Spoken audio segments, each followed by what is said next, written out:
देखते हैं example number 3। ये भी अब थोड़ा स्पीड में चलेंगे, है ना। बोल रहा है कि एक ऑब्जर्वर है, इसलिए मैं पहले फिगर नहीं बना रहा हूँ, पहले तुम्हें समझा रहा हूँ और फिगर कैसे बनेगा वो बना के दिखा रहा हूँ आपको। एन ऑब्जर्वर, एक ऑब्जर्वर है 1.5 मीटर टॉल, तुम ही खड़े हो, 1.5 मीटर टॉल है, is 28.5 metre away from the chimney. Chimney समझते हो, है ना, जिससे धुआं निकलता है सर। कोई भी फैक्ट्रीज़ वगैरह में जो चिमनी लगी हुए रहते हैं, तो मान लेते हैं यही हमारा चिमनी होगा, है ये हमारा, और ये हमारा चिमनी है। एक ऑब्जर्वर है जो कि यहाँ खड़ा है ऐसे, ठीक है, एक ऑब्जर्वर है जिसका जो हाइट है वो 1.5 मीटर है। 1.5 metre tall observer standing 28.5 metre away from the chimney. क्या ये बात सही है? देख लो, ऐसे ही होगा। चिमनी से कितने दूरी पर खड़े हैं? 28.5, तो दूरी तो ऐसे ही मापेंगे ना। अब बोल रहा है कि the angle of elevation of the top of the chimney. देख रहा है कि भाई धुआं निकल रहा है, भाई धुआं हो गया एकदम, है। तो यहाँ से ये ऑब्जर्वर इसको ऑब्जर्व ऐसे कर रहा है, आपकी बार यहाँ से ऑब्जर्व कर रहा है सर। अब तो एंगल ऑफ एलिवेशन यहाँ कैसे बनेगा? तो यहाँ एक हॉरिजॉन्टल लाइन बनाना पड़ेगा फिर से हमको, ठीक है, हाँ ऑब्वियस सी बात है। तो अब यहाँ से जो एंगल ऑफ एलिवेशन बन रहा है वो कितना बन रहा है बाबू? 45 डिग्री बन रहा है। What is the height of the chimney? बहुत ही आसान है sir, height of the chimney. तो सर ये हमारा 28.5 है। तो सीधा पहले नेमिंग कर दो ए। अब की बार उतना लिखूंगा नहीं मैं, ठीक है, तुम्हें खुद से अब सारा कुछ मेंशन कर लेना, मैं डायरेक्ट करूंगा, है ना। ये हमको नेम देते चले जाओ, ए बी सी डी ई, ठीक है। यहां पर केवल मैं लिख देता हूं कि A D is the height of क्या? चिमनी, है। ये ऑब्जर्वर यहां 1.5 मीटर है। यहां से यहां तक डीई का लेंथ, डीई क्या है? डिस्टेंस है। किसका distance? Distance of observer from chimney, जो कि किसके बराबर दिया गया है क्वेश्चन में? 28.5। जो ऑब्जर्वर का हाइट है, जो बीई है, वो क्या है? हाइट ऑफ, बस ऐसे ही लिखना है, हाइट ऑफ, थोड़ा मेंशन कर देना है कि ये क्या है? ऑब्जर्वर 1. तो अब अगर दी बीई 1.5 है तो सी से लेकर डी तक भी 1. तो B E is equals to C D is equals to 1. अब जैसे ईडी हमारा जितना हो उतना हमारा बीसी भी होगा, जो कि ऑल्सो 28.5 मीटर। तो ये हमारा 28.5, तो ये भी हमारा क्या हो जाएगा? ठीक है। और हमको पूरा हाइट चाहिए, तो ए से लेके सी तक तो अब निकल ही जाएगा ना। तो अब क्या यूज कर लेंगे? कौन सा ट्रायंगल? बस अब ट्रायंगल ऑब्जर्व करो, कौन सा ट्रायंगल यूज करेंगे? नाउ इन ट्रायंगल कौन सा? A B C. यहां ट्रायंगल बन रहा है ए बी सी। क्या यूज होगा? tan 45। Why tan 45? क्योंकि यहाँ 45 है, ये बेस पता है हमें, ये वाला ए से लेके सी तक चाहिए, तो ए से लेके सी तक चाहिए, तो tan AC यहाँ पे परपेंडिकुलर ये वाला होगा AC बाय बेस BC, होगा ना। तो tan 45 का वैल्यू 1, AC हमको चाहिए, और BC हमारा 28.5 मीटर। बोलो हाँ या ना। तो यहाँ से A से लेके C तक क्या आ गया बताओ? 28.5 मीटर आया। तो AC 28.5, तो देयरफॉर अब हम यहाँ से अगर दी हाइट निकालना चाहें, हाइट ऑफ चिमनी, जो कि AD है, और AD को क्या लिख सकते हैं? AC plus CD। AC का वैल्यू, CD का वैल्यू ऐड करेंगे तो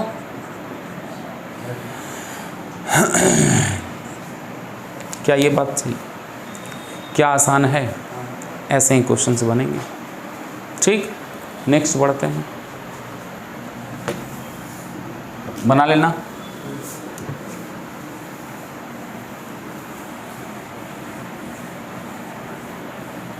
आज एग्जाम्पल्स को ख़त्म करते हैं। एग्जाम्पल नंबर 4, देखो एग्जाम्पल 4 में, from a point P on the ground the angle of elevation of the top of 10 metre tall building is 30 degree. देखो यहाँ तक पढ़ो, the from a point P, एक P पॉइंट से, ऑन द ग्राउंड, जो ground में है, the angle of elevation of the top of 10 metre tall building, एक टॉल 10 मीटर का बिल्डिंग है, 10 मीटर का ये है हमारा बिल्डिंग। जो एंगल ऑफ एलिवेशन इसके टॉप में बन रहा है, तो तुरंत आप हॉरिजॉन्टल लाइन बना, एंगल ऑफ एलिवेशन बना दे कितना, 30 डिग्री। अब देखो ध्यान दो, ये हमारा है, थोड़ा बिल्डिंग बना देते हैं, ये लैडर नहीं है,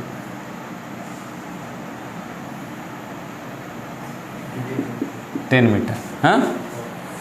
अब हुआ क्या, आगे क्या कर रहा है, अब flag is hosted at the top of the building, building में कोई फ्लैग बड़ा प्यारा सा हमारा इंडिया का झंडा लहरा रहा है, हाँ, ठीक है, फ्लैग है, ये फ्लैग है हमारा यहाँ से लेके यहाँ तक, बोलो हाँ या ना, ये हमारा फ्लैग है। बोल रहा है कि अ flag is hosted at the top of the building and the angle of elevation of the top of the flag stuff यही है जहां पे फ्लैग लगा हुआ है। यहां से वही पॉइंट से जब एंगल ऑफ एलिवेशन इसके फ्लैग का जो टॉप दिखता है, उसके टॉप पे जो एंगल ऑफ एलिवेशन बना, ध्यान से समझो, फ्लैग स्टफ के टॉप पे जो एंगल ऑफ एलिवेशन इसी पॉइंट P से जो बना, वो कितना बना, इज 45। तो यानी कि यहां से लेके यहां तक कितना होगा, 45। क्या इतनी बात आई समझ में? क्वेश्चन बोला था a flag is hosted at the top of the building and the angle of elevation of the top of the flag staff from point P is 45 degree. तो find the length of the flag staff, ठीक है। इस flag stuff यही ना जिसमें flag डाला हुआ है, ये फ्लैग स्टफ जो है, ये पूरा का पूरा फ्लैग स्टफ है, फ्लैग तो हमारा ये है ना।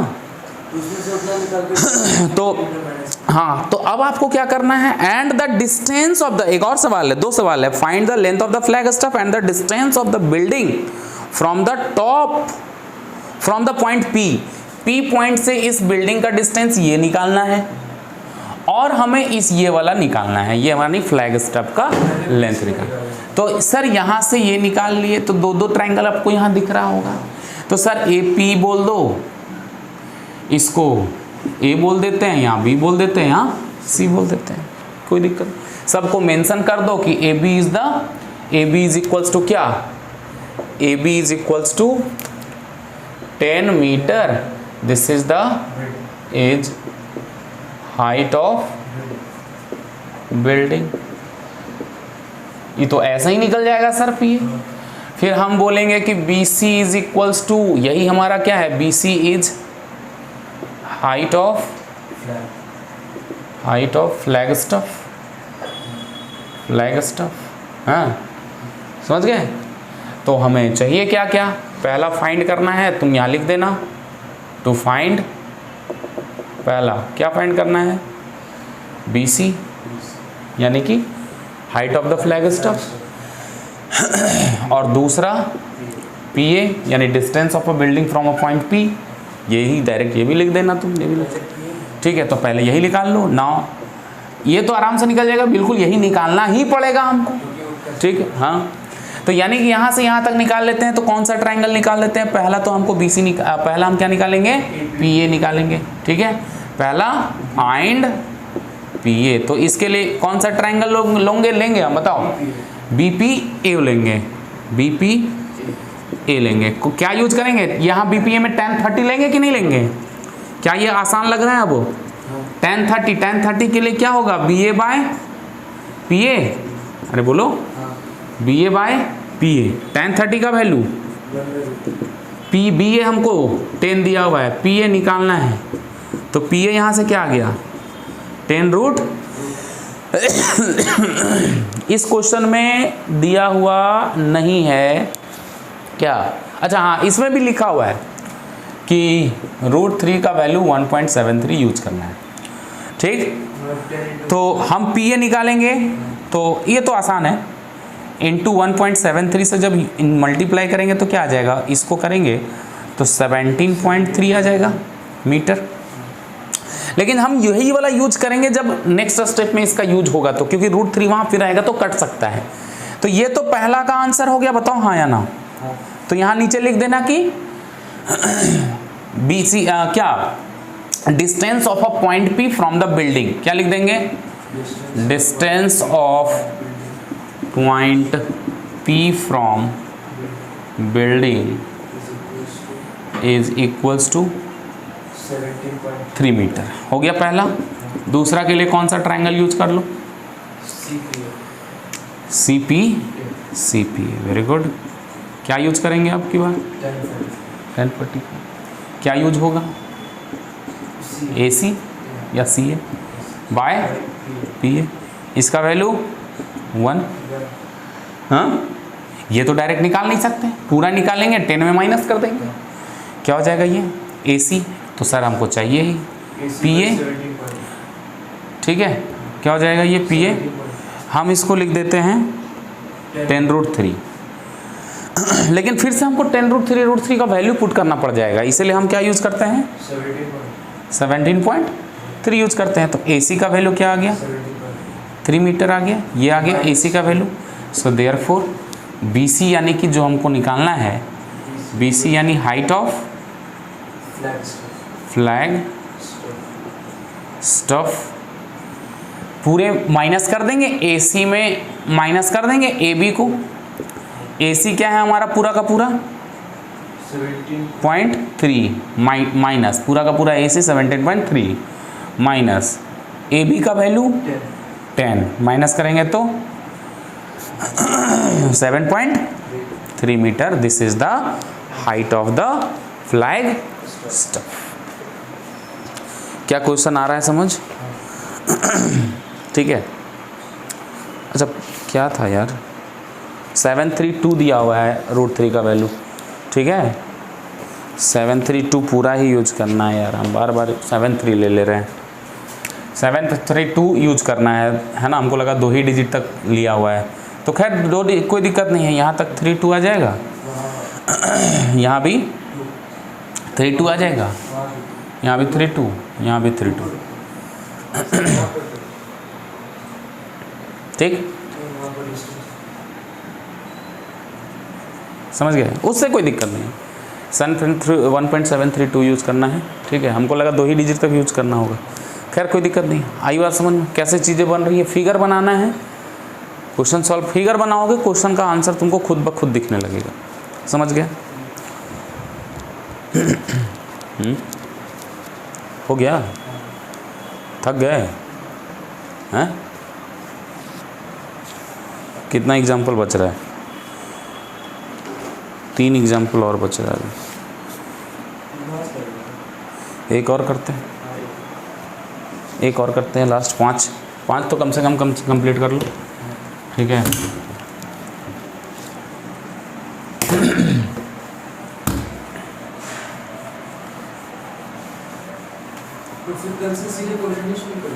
क्वेश्चन ही शुरू करेंगे, बाकी 2 को छोड़ेंगे आपके लिए।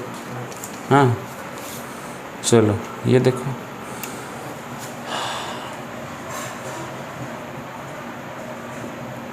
लास्ट देखो, उसके बाद क्वेश्चन ही शुरू करेंगे, बाकी 2 एग्जाम्पल आप खुद से ट्राई कर लेना।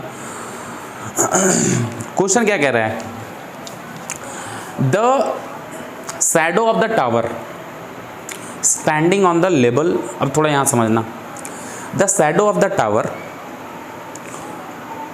Standing on the level ground, एक टावर है जो लेवल ग्राउंड पे खड़ा है, is found to be 40 metre long, ठीक, 40 metre long when the sun's altitude is 30 degree. अब ध्यान देना, लॉन्गर हाँ नहीं, सन हमारा यहाँ देखो, ध्यान दो, सन ये हमारा, अब ये लाइट तो ऐसे करके ला रहा होगा, हाँ, डिप्रेशन यहाँ से थोड़े देखेगा भाई, सन से थोड़े एंगल ऑफ डिफरेंस। क्या बोल रहा है, द शैडो जो बन, देखो सुनो पहले, जो शैडो बन रहा है एक टावर का, जब एक बार जब सन का लाइट 30 डिग्री पर है, देखो सन का लाइट अभी क्या है 30 डिग्री पर है, तो 30 डिग्री पर है सन का लाइट, तो ये हमारा 30 डिग्री हो गया, जितने मतलब देखा जाए तो डिफरेंशन ही है, पर यहाँ पे मेंशन किया नहीं है, क्योंकि सन के द्वारा जो लाइट आ रहा है तो ऊपर से नीचे की तरफ आ रहा है, तो एंगल ऑफ डिप्रेशन मान लो ये ऐसे करके बन रहा होगा हमारा क्या 30 डिग्री, तो ये कन्वर्ट हो जाएगा क्या एलिवेशन में, ठीक है, ये कन्वर्ट हो जाएगा एलिवेशन में, लाइट ऐसे करके हाँ एंगल सेम होता है, बस कन्वर्ट करना होता है कि मान लो ऊपर से देख रहे हैं तो बन तो ऐसे रहा है, पर अल्टरनेट इंटीरियर से क्या हो जाएगा वो इक्वल हो जाएगा, तो एलिवेशन में कन्वर्ट हो जाएगा। तो अभी 30 डिग्री में मान लो अभी टावर कोई होगा, ऐसे करके टावर खड़ा है, ठीक, अब टावर, अब यहां से तो बेसिकली नहीं है तुरंत, यहां से तो लाइट नहीं आएगा, लाइट तो यहां से आ रहा है, तो इसका शैडो ऐसे बनेगा, ध्यान समझना, अभी टावर ऐसे है, उधर से देखो वहां पे देख लो ऐसे करके खड़ा है, तो देखो हमारा ये वाला जो है इसका शैडो क्या बनेगा, ऐसे करके बनेगा कि नहीं बनेगा, हैं? तो अभी एंगल ऑफ जो एंगल सन का जो एलिवेशन है, मतलब सन इंक्लाइंड जो है वो 30 डिग्री पर है, तो 30 डिग्री पर जो शैडो बन रहा था वो 40 मीटर ज्यादा है, सवाल बोल रहा है sun's altitude is 30 metre degree then what it is 60 degree. यहाँ पे क्वेश्चन बड़ी समझ में नहीं करता है सवाल ये मेन है समझना इस क्वेश्चंस को, कि जो शैडो बन रहा है टावर का वो 40 मीटर लॉन्गर है, किससे, जैसे ये हमारा सन से हमारा 30 मीटर ऐसे करके बन रहा होगा, जो सिंपल फिगर बनाते हैं, उतना ध्यान समझ में नहीं आना चाहिए, ये 30 मीटर का बन रहा है, कुछ तो बन रहा होगा, ठीक, मान लेते हैं कि अब ये 30 डिग्री पर नहीं दिया हुआ है 40 मीटर, बहुत कोई 40 मीटर 30 पे मान लेता है कि नहीं 40 मीटर जो है वो 30 डिग्री पे बन रहा है, नहीं, ठीक है, ये 40 मीटर पे नहीं बन रहा है, कितने पे बन रहा है, वो 40 मीटर ज़्यादा बन रहा है, किससे, जब सन का लाइट कितने डिग्री पर इंक्लाइंड हो जाए 60 डिग्री पर है, तो 60 डिग्री पे ये हमारा शैडो बनेगा ना, बताओ 60 डिग्री पे शैडो कौन होगा, ये वाला, और 30 डिग्री पे शैडो पूरा का पूरा यहाँ से यहाँ तक, बताओ हाँ या ना, क्योंकि एंगल अगर ये छोटा है तो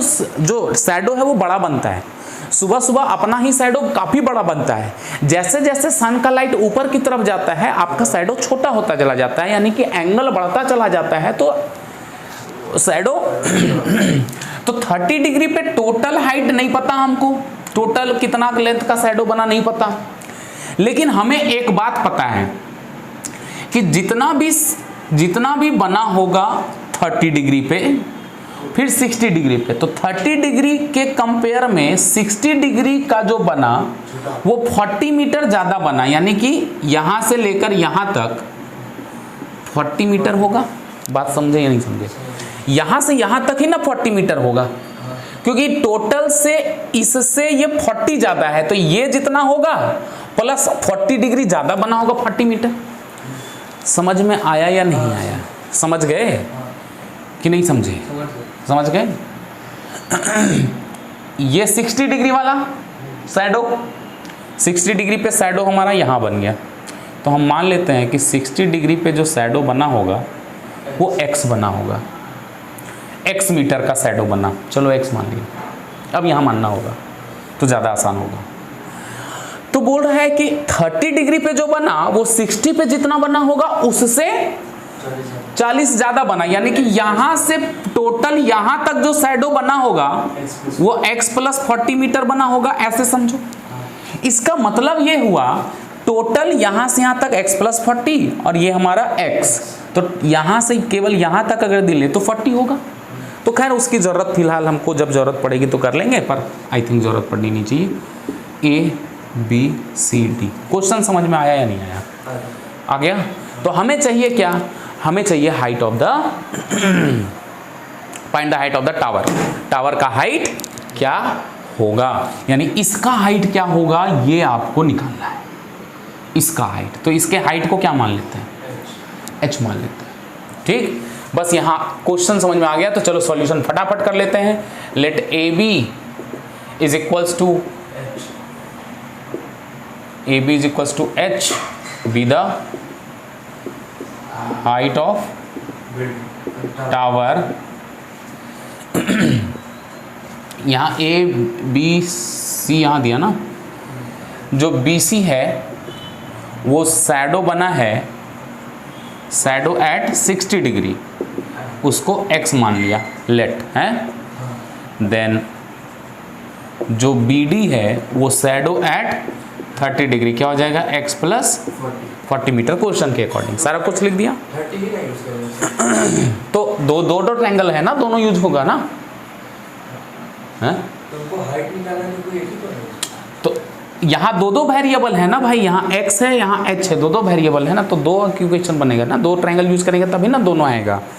तो क्योंकि पहले तुम्हें x तो पता ही नहीं है, x पता होता तब तो कोई एक ट्रायंगल से ही निकल जाता, हमको फिर इतना जरूरत करने की जरूरत ही नहीं थी। समझ में आई बात? तो हमको यहाँ अब तो दो ट्रायंगल कौन कौन सा यूज करना पड़ेगा, पहले तुम यूज कर लो, क्या कोई सा भी यूज कर लो पहले। नाउ इन ट्रायंगल AD, चलो ADB, यहाँ 30 बन रहा है, ये h है, तो ऑब्वियस सी बात है क्या यूज होगा, tan 30 डिग्री, ये हमारा d माने हैं। tan 30 क्या हो जाएगा, AB बाय BD। tan 30 का वैल्यू, हाँ 1/√3, वैल्यू याद हो जाएगा बनाते बनाते। AB को h माना है, BD क्या है, B से लेके D तक देखो, x प्लस 40। अब यहाँ x भी है h भी है, दो वेरिएबल, तो दो वेरिएबल के लिए हमको वी नीड 2 इक्वेशंस। तो अब यहाँ से क्या आएगा देख लो, क्रॉस कर दो, ये उसको उधर ले जाओ, तो क्या आ जाएगा, x plus 40 is equals to h root. तुम यहाँ से h का ही वैल्यू निकालो, हम सब्स्टिट्यूशन का सिंपल यूज करेंगे, हम h ही रहने देते हैं यहाँ पर, और यहाँ √3 ही रहने देते हैं, यानी h का वैल्यू ये रख लेते हैं हम अपने पास निकाल कर। समझ गए?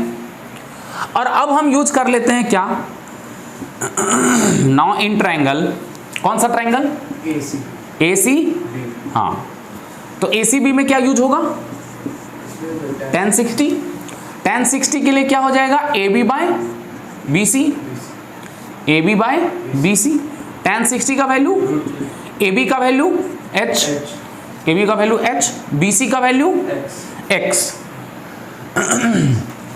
x यहाँ ले जाओ तो क्या हो जाएगा, √3x, और इधर बचा h, और ये h का वैल्यू हम यहाँ जाके पुट कर देंगे तो पूरा इक्वेशन x में बन जाएगा, तो x का वैल्यू आ जाएगा। तो देखो √3x इज इक्वल्स टू, यहाँ क्या आ जाएगा देख लो, h के जगह पे क्या लिख देंगे, x प्लस 40 डिवाइडेड बाय √3। क्या ये बात सही है यार, मारेंगे अभी कदा कहीं का कैंसिल, गलती से मत, इक्वल टू है, क्रॉस मल्टीप्लाई होगा ना लायक, अरे बाप रे बाप, खतरनाक कर दोगे फिर, ओह सेट यार, क्या हमारे दिमाग। समझ गए? तो अब क्रॉस मल्टीप्लाई करोगे तो ये 3x आ जाएगा, बताओ, √3 इंटू √3 3 इंटू x आया कि नहीं आया, और राइट साइड क्या आया, तुम क्वेश्चन समझो, देखो कितना आसान हो गया। अब x का वैल्यू तुम यहाँ से नहीं निकाल लोगे, ये इधर आ गया 2x इक्वल्स टू x का वैल्यू, x का वैल्यू 20 आया, इस हमको तो हाइट ऑफ द टावर से मतलब है, बाकी हमको कितना डिस्टेंस, कितना शैडो बना, सवाल चेंज कर सकता है, शैडो कितना लेंथ का बना, तो x का वैल्यू फिर पुट कर देंगे। 60 डिग्री जब था सन, उस समय शैडो कितना बना होगा, 20 मीटर, और जब इसमें 20 प्लस 40 60 मीटर 30 डिग्री पे, लेकिन हमको हाइट ऑफ द क्या चाहिए, टावर, तो therefore height of tower is equals to AB, जो कि किसके बराबर है, h के इक्वल, और h कितना है भाई, x प्लस 40 बाय √3। क्या इसमें यूज करने के लिए कहा गया है, बिल्कुल भी नहीं, तो √3 को √3 ही छोड़ेंगे। तो सर x का वैल्यू क्या है हमारा, प्लस बाय 60 बाय √3, लेकिन हमारा सिद्धांत ये कहता है कि रैशनलाइज करते हैं √3 बाय, जब √3 का वैल्यू नहीं पुट करना है तो क्या करना है, रैशनलाइज 60 रूट बाय 3 से ये कट गया 20√3 metre be the height of the, last में लिख देना है, ये तो लिख ही दिया हूँ, height of the tower is equal to 20√3। क्या ये बात आई समझ में? तो इस टाइप के सवाल भी अच्छे से समझ लेना है, देख लेना है। ये अच्छा सवाल था, पर समझने पर, समझ में आएगा तभी ये सब सवाल बना पाओगे, नहीं तो 40-60 में अटके रह जाओगे। समझ गए? तो आज का यही